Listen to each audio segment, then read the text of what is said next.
Chapter 3 of Poppy Playtime has finally released, and while the game reveals a ton about the lore and story, the ending of the chapter is extremely confusing. With the prototype coming back to kill Catnap and Missy being attacked by some random creature out of sight, both for seemingly no reason. However, thanks to a couple details most people missed, I finally solved what this ending means, why the prototype betrayed Catnap, who attacked Missy, and how it all ties to the upcoming Chapter 4. So first, to simplify things, we're gonna break the ending down into two sections: the Catnap final encounter and the Missy attack. And starting with the Catnap scene, after turning on the inner console in this room, we have to wait for the device to power up while defending ourselves from Catnap, who attacks us from all sorts of different angles and verticals, which after successfully doing so allows us to take the power from the central console and launch it towards Catnap's face, causing him to burst in the flames before the prototype intervenes from the top and violently stabs him, dragging him into the distance. Now, I've seen some popular theorists suggest this was Catnap giving up his life to the prototype for failing to kill the player, but I heavily disagree. Since, to give some background to the scene, earlier in the chapter, our phone companion OLLIE had told us that back when Catnap was still a child named Theodore, something had happened to him in the factory, stating,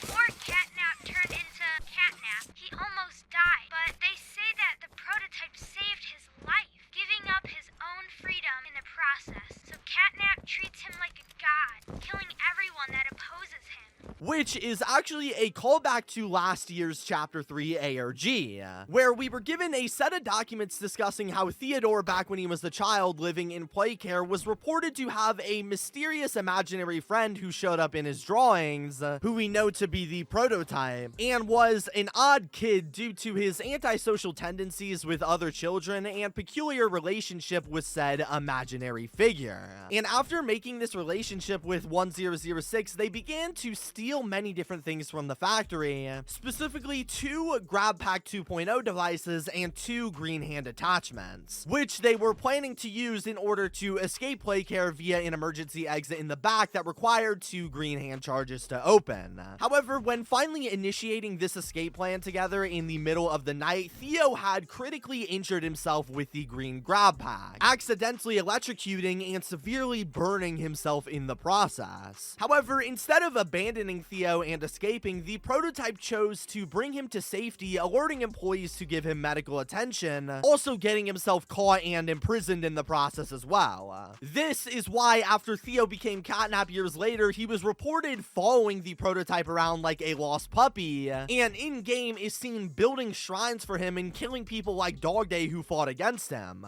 The prototype, in his eyes, saved his life, of course, so he deemed him as a god. However, going back to the final boss scene, this godlike figure betrayed Catnap's love and killed him anyway at the end, but for what reason? While rewinding the scene a little bit, do you see what we used to beat Catnap again? We do it by taking the charge from a green hand and electrocuting him, catching him on fire. Exactly how he had first injured and burned himself back when he was still a child. And this time, when he's left in critical damage but still alive, the prototype reveals himself, giving Catnap hope once again that he was there to save him from the burns, reaching up with his hand for help before getting into his praying stance like how he used to pray to the shrine to ask for protection once more. But the prototype wasn't having any of it. This is the leader of his cult, who he literally saved with the sole purpose of spreading the word and killing anybody who went against his ideas, and now twice has he been left begging for mercy on the verge of death from electricity. The prototype had already given him a second chance at life all those years previously to worship him, and now no longer saw him as worthy of his cult. So he gave him his final blow and took him up away with the other dead creatures to be used for his own purposes. So this explains Catnap's story pretty open and shut. It all clicks, kind of like how you need to click that subscribe button for more content like this. But then this brings us to the Kissy part of the ending, where after finally defeating Catnap and moving all of the red gas production over to the left pipes, we relink with Kissy and Poppy, who task us with killing the prototype once and for all, lifting us down to an unknown area before the screams of Kissy can be heard above where the chapter ends. So with how vague and mysterious this chapter's ending is, I'm only left with two specific questions. Who is attacking Kissy Missy and why?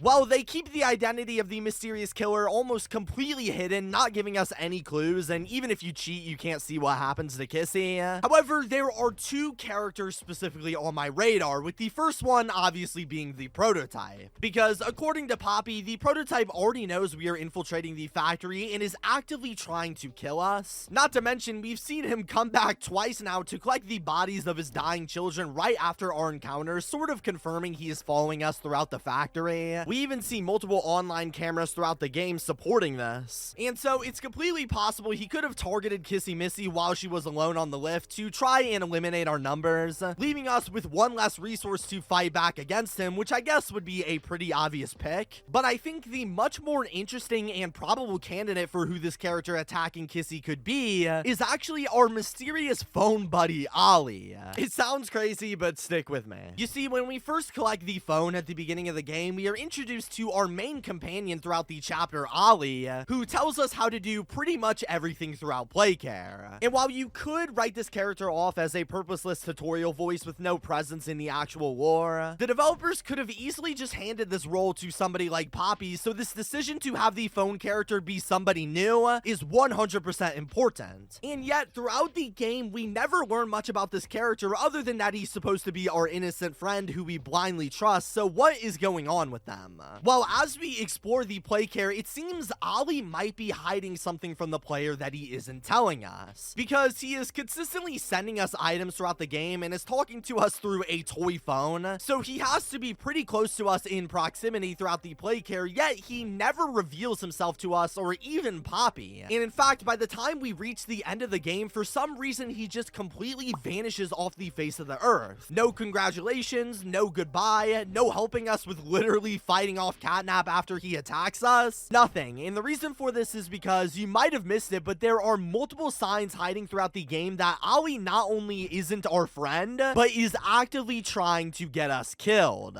You see, when we start exploring Playcare, OLLIE calls us and shows us how to power up everything throughout the factory. However, when we finally try to do so, conveniently, the power suddenly goes out at the perfect time, to which OLLIE responds saying, "Oh no! Someone killed the power!" and immediately sends us keys to move throughout Playcare and activate the backup generators. Now, it's completely possible and maybe even likely that this was all part of the gameplay gimmick and just had the power randomly shut off to progress us throughout the game, but I think the true mystery person who turned off the power was actually OLLIE himself, and instead he turned off the power with the goal of luring us throughout Playcare, hoping we would run into the many creatures inside of it and die, only leaving us at the end of the game because he realized we were going to survive and had to take matters into his own hands, going back into Playcare himself and attacking Kissy Missy on our way down out of sight to start fighting back against us in Poppy's revolution against the prototype. But this theory has one massive hole. If OLLIE was truly evil and was luring us to Catnap the whole time, then why? Why would he want us dead?